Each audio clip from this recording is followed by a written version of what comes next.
그리고 이 문제는 좀 이렇게 궁금해하는 분들이 많아가지고 좀 이렇게 여쭙는 건데 이재명 정부에서 첫 주중 대사로 노태우 전 대통령의 장남 노재헌 동아시아 문화센터 이사장을 내정을 했는데 소식들은 알고 계실 것 같은데 김정환 평론가님 이분 어떤 경위로 이렇게 됐을까요? 일단은 저는 결론부터 말씀드리면은 중국 통이라고 하는 분을 저도 개인적으로 아는데요. 그분이 이렇게 글을 저희 커뮤니티 안에다 올려놓으셨더라고요. 노재헌 씨가 중국에 대해서 굉장히 잘 알고 그동안에 공도 굉장히 많이 들였고 중국의 인적 네트워크가 굉장히 많다. 그렇구나. 좋은 인사다. 이렇게 설명을 하는 거예요. 왜냐하면 그러니까 노태우 전 대통령이 남긴 어찌 보면 가장 좋은 인사 중 하나가 북방 정책이라는 거 아니에요. 한중 수교. 한중 수교, 북방 정책 추진하면서 그러니까 한중 수교를 아마 노재헌 씨가 아버지 뜻을 잇겠다고 생각을 했던 것 같아요. 오래전부터. 그래서 미국에서 유학하고 아마 제가 알기로는 유학하고 들어오고 난 다음부터 계속 나름대로의 단체든 사설기관 만들어서 원래 지금 명칭은 아닌데 지금은 동아시아 뭐 이렇게 돼 있는데 옛날에는 한중 뭐 이렇게 단체 이름이 그렇게 돼 있더라고요. 그랬구나. 네. 네, 그래서 그때부터 중국 쪽에 계속 이렇게 사람들하고 접촉들을 했던 모양이에요. 그 기간들이 상당히 오래됐고 20년 정도 했다고. 네. 20년씩이나. 네, 그런 네트워크가 굉장히 많고 우리가 중국하고 관계가 굉장히 소원해져서 이제는 중국의 부부장도 잘 못 만난대요. 우리의 주중 대사가 일종의 급이 낮아진 거야. 심각하다 근데 그거는. 네. 부장도 못 만나는 신세가 되어버렸다는 거예요. 장관 못 만난다는 얘기잖아요. 그 얘기가. 그렇죠. 네, 쉽게 얘기해서. 네. 그러니까 노재헌 씨 정도의 인맥들을 그동안에 많이 쌓고 중국은 또 2세, 3세에 대해서 굉장히 관심도 많고 또 나름 배려하는 문화가 좀 있기 때문에 노재헌 씨가 가서 그 접촉면을 좀 넓혀준다고 하면은 중국하고 관계 개선하는 데 도움이 많이 될 거다. 그러니까 그런 걸 정리를 하자면 확실히 어느 정도 능력 있는 또 나름의 상징성을 갖춘 인물을 중국 대사로 보내서 중국과의 관계 개선을 하겠다라고 하는 대통령의 의지가 반영된 인사다. 그렇죠. 이렇게 그렇게 봐야죠. 평가할 수 있을 것 그러니까 저는 같아요. 일단 운동장을 넓게 쓴다는 측면에서 오케이. 어. 그리고 이게 뜬금없는 인사냐? 그거 아니다 이걸. 기본적 자격을 갖고 있다. 그러니까 왜냐하면 중국 쪽에서 바라보는 것은 92년에 한중 수교를 했었고 그때 이제 노태우 대통령 시절에 했기 때문에 노태우 대통령에 대해서 공을 상당히 인정하고 있다는 거예요. 그리고 당사자인 노재헌 씨가 한 20년 정도 이런 준비를 쭉 했고 문재인 정부 때도 관련된 활동을 했어요. 정부 쪽에서 활동을 했기 때문에 뜬금없는 인사는 아니다. 두 번째, 이 인사가 임명됨으로 인해서 우리가 이제 한미 관계, 한미일 이 축을 가져가는데 한편으로 이제 중국에 대해서 어떻게 가져갈 거냐. 안미 경중이라고 하는 부분을 대통령께서 스스로 이야기했지만 이거 쉽지 않다. 과거와 달리 경제는 중국, 안보는 미국 이 도식적인 구도로 가져가기가 지금 어렵다. 국제 정세가. 그런데 중국이 삐지지 않게 하면서 잘 관리해야 하거든. 우리 경제를 위해서. 그러려면 중량감 있는 인사를 대사로 임명할 필요가 있는 거예요. 그런 측면에서 노재헌 정도가 된다면 정치적 중량감이 있다. 이렇게 볼 것 같고 그다음에 국내적으로 본다면 실용 정부답게 아까 운동장을 넓게 씀으로 인해서 보수 인사 중에서 필요한 인사들은 과감히 발탁한다. 이 메시지를 주는 거거든요. 그렇죠. 이거 특히 국민의힘 정신 못 차리고 극우 쪽으로 자꾸 가고 있기 때문에 그 보수층들 중도 보수 이런 성향이 있는 분들이 갈 곳이 없거든요. 다 내 품 안에 들어오세요. 딱 이렇게 대통령이 껴안는 거 아닌가 그런 생각이 듭니다. 아니 아닌 게 아니고. 에이펙도 지금 남아있는 상황이고요. 시진핑이 오느냐 마느냐 가지고 굉장히 우리가 촉각을 곤두설 수밖에 없잖아요. 한중 관계가 개선된다는 신호거든요. 한한령이 아직도 해지가 안 됐어요. 근데 우리 입장에서 굉장히 좋은 게 뭐냐면 제조업이나 이런 것들은 뭐 미국하고 다 지금 다 공급망으로 다 연결이 돼 버렸어. 반도체도 그렇고. 근데 문화는 아니잖아. 문화를 미국이 어떻게 막을 거야? 그렇죠. 못 막거든요. 네. 그러니까 한한령만 해제가 되면은 중국하고 우리하고 문화 교류나 이런 측면에 있어서 우리가 굉장히 중국에 많이 들어갈 수 있는 그렇습니다. 네. 이것만 풀어줘도 돼요.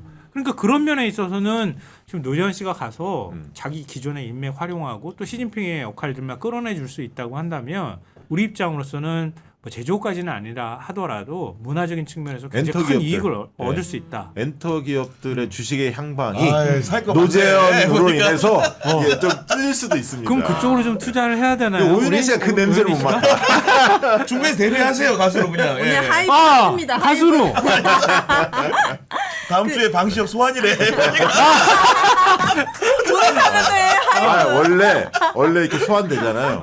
원래 그 리스크가 해소돼서 올라. 리스크가 해소돼서 올라. 오르는 원래는 네. 아. 잘 샀어요. 잘 경영직 쪽으로 샀어. 가면. 뭐 좋은 기업이니까 잘 될 그만하시고요. 겁니다. 네. 아니 이렇게 얘기하고 난 다음에 이제 집에 가서 막 사. 아니 근데 저도 궁금해가지고 이 정부에서 인사를 좀 잘 아시는 분에게 전화를 했더니 전화를 안 받으셔가지고 문자로 그 노재현 이사장이 어떻게 된 거냐 했더니 저 문자로 딱 한 문장이 왔어요. 뭐라고 하냐? 온전히 부의의 발상.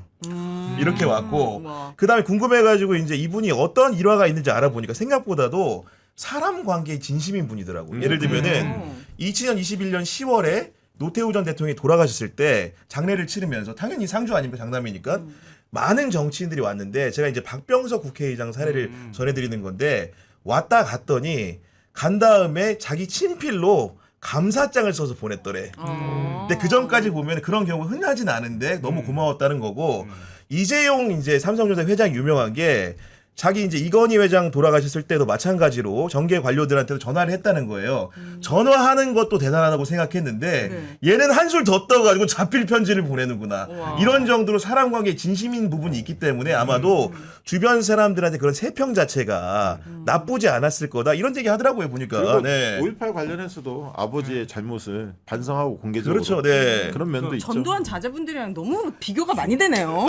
그렇죠. 그분들은 그렇죠. 끝까지 예. 반성은커녕 더 뻔뻔하던데. 맞아요. 내란 수계 그 자녀 중에서는 거의 유일하다시피 그렇네요. 했을 거예요. 올해도 이제 김옥순 여사 모시고 갔다는 거 아닙니까? 네. 5.18 때 네. 보니까 네. 그러니까 그런 면에서는 물론 이제 어제 5.18 단체가 비판하는 성명을 냈더라고요. 5.18 단체는 참고로 엄청 많습니다. 워낙 단체가 단체 워낙 자체가요. 많아서 한 목소리가 그냥 아닙니다. 그것도 잘 알아두셔야 할 필요가 있습니다. 어찌됐든 그러니까요. 네. 뭐 받아들이기 어려울 수도 있을 거예요. 어려운 분들이 여전히 있을 거예요. 왜냐면 신군부가 한 행위가 있으니까. 그렇죠. 그분도 네. 마음을 이해합니다. 그 마음은 충분히 이해가 되는데요. 좀 우리가 실리적으로 생각해 본다면은 뭐 아직 뭐 저는 잘한 인사입니다 이렇게 평가하기는 조금 이럴 수도 있다고 보지만 인사의 꼴을 볼 때는 앞으로 중국과의 관계를 푸는 데 있어서 도움이 될 인사다. 이것만은 뭐 맞는 것 확실해 같아요. 보입니다. 예. 그리고 이제 박시영 대표님의 전공 종목에 대해서 좀 의견을 좀 들어보려고 하는데 그 내년 6월 지방선거가 불과 9개월 앞으로 다가왔고 진짜 9개월 우리 지금 9월 올해 지난 것처럼 정말 빠르게 지날 것 같은데 네. 이미 보니까 핫 코너들이라고 할 수 있는 예. 서울시장 이런 데들은 예. 민주당 후보가 너무 많아요. 왜 그런 겁니까 도대체? 서울시장뿐만 아니라 경기지사 막 이런 사람 10명씩 막 되고 그렇습니다. 그래요? 너무 많아. 네. 왜냐하면 지난 선거 때 지난 지방선거는 윤석열 취임하자마자 치러졌잖아요. 그러니까 많은 곳을 잃었어요 민주당 입장에서. 많이 졌죠. 네. 그러니까 이제 도전해서 뺏어 와야 하는 입장이잖아요. 근데 다시 줬거든 지금. 왜냐하면 많은 국민들이 국민의힘에 대해서 동의하지 않으니까 민주당 쪽으로 쏠려 있고 이재명 대통령이 일을 잘하니까 내년에도 경기도 뭐 주식도 좀 화랑세인 것 같고 전체적으로 보면 경제 심리도 좀 회복이 되고 그리고 대통령의 지지율도 꽤 높게 유지될 가능성이 높다고 보여지니까 이참에 나도 몸풀이하자. 거기다 더해서 뭐냐면 이재명 대통령께서 사석에서 단체장 출신이 앞으로 대통령 해야 한다. 이런 생각을 이재명 대통령이 갖고 계세요. 왜냐하면 행정을 그렇구나. 알아야 대통령 해야 한다. 그러니까 정치인들이 난감. 내가 해야 돼. 내가 해야 돼. 나처럼 해봐요. 이렇게 난감. 쉽게 얘기하면은 그 그러니까, 네. 아니, 실제로 그 정서가 있어요. 그래서 국회의원들이 과거에는 시도지사에 대해서 그렇게 관심이 없었던 분들도 많이 계셨지만 국회의원이 더 높다고 생각하는 사람 있죠. 솔직히. 예. 근데 지금은 아니에요. 시도지사에 도전을 많이 합니다. 지난번에 오세훈 시장이랑 같이 겨뤘던 진보 인사가 누구였어요? 지난번에 네. 지난번에 이제 송영길 송영길 대표가 찍었죠. 네. 기억이 잘 안 나시죠? 인터뷰 했잖아. 왜 그래 지금 보니까.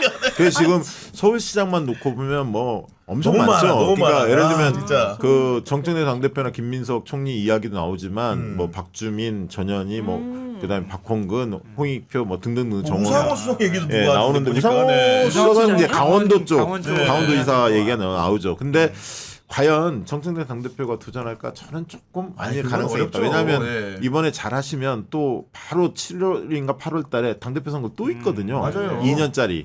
거기에 오히려 더 하려는 그런 마음이 더 있지 않을까 그런 생각도 좀 해보고요. 네. 한편으로 또 김민석 총리 같은 경우도 총리시잖아요. 훌륭하시지만 이제 총리라는 역할이 너무 짧아. 너무 짧아. 쉽지 않다. 그러면 오세훈과의 대척점을 서는 사람이 누구냐? 누구예요? 그리고 연말 연초에 여론조사에서 오세훈과 가상 대결을 했을 때 네. 과연 박주민, 전현희 등등등 거론되는 분들이 경쟁력이 있느냐? 이길 수 있냐? 만약 이길 수 있는 지표가 나온다면 지금 거론되는 사람들 중심으로 치룰 것 같고 경선을 그분들이 도저히 오세훈을 못 이길 것 같다. 그러면 이제 제3의 후보 늘 그 고민이 되겠죠. 이게 이제 민주당에서 고민일 텐데 저는 박주민, 뭐 전현희 뭐 이런 분들도 능력이 있기 때문에 충분히 오세훈을 꺾을 수 있다. 저는 그렇게 보고 있고 아, 그래요? 네. 오세훈 시장이 잘하지 못했거든. 그리고 최근에 오세훈 시장의 문제점들이 속속 계속 터져나오고 있어요. 악재가 특히 이제 박주민 의원이 많이 때리던데 이제 그래서 저는 충분히 민주당이 뺏어올 가능성이 있다. 그렇다면 이제 사람들의 시선은 경기도는 민주당이 좀 유리하잖아요. 네. 그럼 이제 부산. 그렇지. 부산은 부산 그렇죠. 누구냐? 네. 근데 이제 부산은 핵심이 이제 전재수 장관이 과연 차출되느냐 마느냐 이거 아니겠습니까? 그렇죠. 해수부 이전 그러니까 이전이 연말까지 뭐 된다고 좀 계획이 잡혀 있고 무조건 한다는 겁니다. 예. 지금. 네. 그게 이루어지면 저는 차출될 가능성이 아주 높다. 저는 그렇게 보고 있고 만약에 이제 그렇게 된다면 전재수 의원 지역에 만약에 본선에 진출한다면 물론 거기에 도전하는 지금 이재성 전 시당위원장이나 맞아요. 몇 분 네. 계십니다. 그런데 전재수 장관의 경쟁력을 이기기는 쉽지는 않을 거라고 유일하게 보여지고요. 살아남았잖아. 지난 예. 총선 때. 그럼 이제 보궐선거도 열리거든요. 전재수 의원 그렇죠. 지역에 만약에 그렇다, 민주당 최종 후보가 그렇다. 나온다면 예. 그 뭐 경남은 벌써 김경수 이런 얘기가 나오고 김경수 지방시대 위원장 경남지사. 울산 네. 같은 경우는 이제 그 김상우 의원이라든가 그다음에 이제 뭐 송철호 전 시장이라든가 또 울주군수를 했던 분도 지금 네. 청와대 비서관은 있죠. 이선호 비서관. 뭐 이런 분들이 거론이 되거든요. 그럼 이제 PK가 굉장히 치열해질 가능성이 있습니다. PK가 치열해지면 국민의힘 입장에서는 TK로 고립될 수도 있어요. 만약에 PK가 무너지면 네. 그러면 이제 수도권의 힘이 약해지죠. 그러니까 수도권 서울을 사수해야 하는데 보니까 부산이 뚫리게 생겼네. 포기해, 경남이 포기해. 뚫리네. 내려가. 울산이 뚫리네. 네. 이러면 이제 TK를 막아야 한다. 대구 경북 이렇게 이제 좁아지죠. 전선이. 그래서 지방선거는 지금 사활제인 게 왜냐하면 만약에 국민의힘이 지방선거에서 큰 성과를 거둔다. 이러면 아마 국민의힘 지지층들 특히 이제 거리 아스팔트 세력들이 이재명 대통령 끌어내리려고 혈안이 될 겁니다. 분명히 그럴 겁니다. 그래서 민주당 입장이 이게 하나의 지방선거가 그냥 지방선거가 아니라 총력전을 다할 수밖에 없고 이재명 정부가 성공시키려면 반드시 지방선거에서 압승을 해야 하는 그런 절체절명의 과제에 놓여 있다. 이렇게 아니 보입니다. 제가 지금 갑자기 궁금해지고 하나만 여쭤볼게요. 뭐냐면은 저는 굉장히 이건 재밌는 질문에 해당할 것 같은데 본인이 선거를 뛰어서 당선되는 거랑 본인이 후보를 정하는 공천권을 행사하는 거랑 어떤 게 더 짜릿할까 궁금해요. 근데요. 예. 자, 정청래 당대표가 있잖아요. 당대표가 시도지사 공천권을 가지고 있습니다. 그렇죠. 사실 가지고 있는데 정청래 이걸 잘 보셔야 돼요. 정청래 당대표가 의원들한테 인기가 없었잖아요. 당원들한테 인기가 많은 거였잖아요. 근데 만약에 정청래 당대표가 그 다음 재선에 당대표를 도전한다면 그런 마음을 먹고 있다면 지방선거에서 압승을 해야 하거든. 근데 그러려면 공천에서 잡음이 없어야 돼요. 그러니까 자기 사람을 심으려고 한다면 마찰이 생길 거 아닙니까? 저는 그렇게 할 수 없다고 보고 있고 시스템 공천은 갈 수밖에 없다. 왜? 그게 정청래 당대표한테도 도움되니까. 재선 도전을 하려면 당대표 재선 도전을 하려면 지방선거를 압승해야 하는데 그러려면 공천 잡음이 있으면 안 돼요. 짜릿함은 없겠는데요, 공천권으로는. 그러니까 시스템 어, 공천은 짜릿함 저는 없죠. 짜릿함 내가 없겠네. 꽂는 사람이 돼야지 짜릿함이 그러니까. 있는 건데 이게 보니까. 직접 네. 나가셔야겠네요. 아니 무슨 뭐 지금 사천을 막 하라고 얘기를 하는 그래서 건데. 국민의힘 쪽에 가서 얘기를 해요. 왜 아니, 공천 요즘에 받고 싶어요? 일설에 따르면 박시원 대표님이 그 각 지방 그러니까 그 광역 단체장들 이름 이렇게 후보자들 이름 쫙 쓰고 난 다음에 나한테 컨설팅 맡길 사람 맡기지 않을 사람 네. 이걸 고르고 계신다는 얘기를 좀 들어보니까 제가 대충 2명 알겠어요. 아니 농담인데요. 그러니까 지금 빠꼼이시잖아요. 다 그렇죠. 너무 네. 잘하잖아요. 그러니까 그거 빠꼼이라고 얘기하나? 그럼 뭐라고 얘기해요? 전문가라고 얘기해. 아 전문가. 아니, 그 하는 김성환 평론가 입에서 빠꼼이라니. 우리 방송에서도 안 하는 얘기를 여기서 하시네. 아니 오늘 제가 박시영 대표님을 다시 재발견했잖아요. 저랑 같이 유튜브 할 때는 지금보다 톤이 한 10배는 더 높아. 아, 그래요? 네. 패널로 나오니까 이렇게 점잖을 수가 없어. 사람이. 지금이 딱 좋은 것 같아요. 좀 깎였습니다. 네. 이거보다 10배 높으면 안 되지.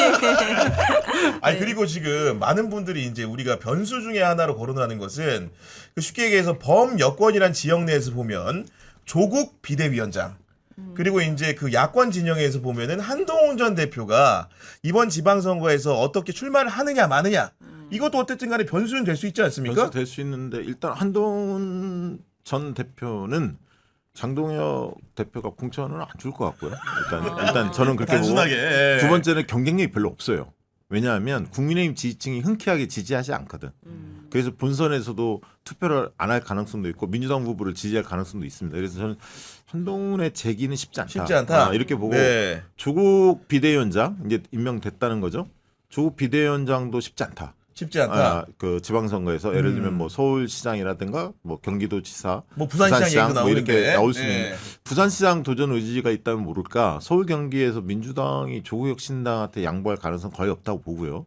그다음에 아까 부산시장 같은 경우는 전재수 장관의 출마 의지가 선결적인 문제가 아닌가 저는 좀 그렇게 보고 있고 오히려 조국 비대위원장 같은 경우는 보궐선거가 상당히 많이 열립니다. 왜냐하면 내년에 현직 국회의원들이 본선에 진출하면 그 지역은 보궐선거가 열리거든요. 수도권도 꽤 많이 열릴 가능성이 있죠. 예를 들면 서울 경기에서 현직 국회의원이 만약에 민주당 후보로 확정이 된다. 그러면 그 자리가 보궐이 열리거든요. 그리고 이미 뭐 인천 계양을 이재명 대표 그 지역이죠. 이런 몇 개 지역 그리고 지금 선거 재판 결과로 배지가 날아가는 지역들이 예상이 됩니다. 한두 군데는 그런 지역에 나갈 가능성이 좀 더 높아 보인다. 저는 그렇게 보고 있습니다.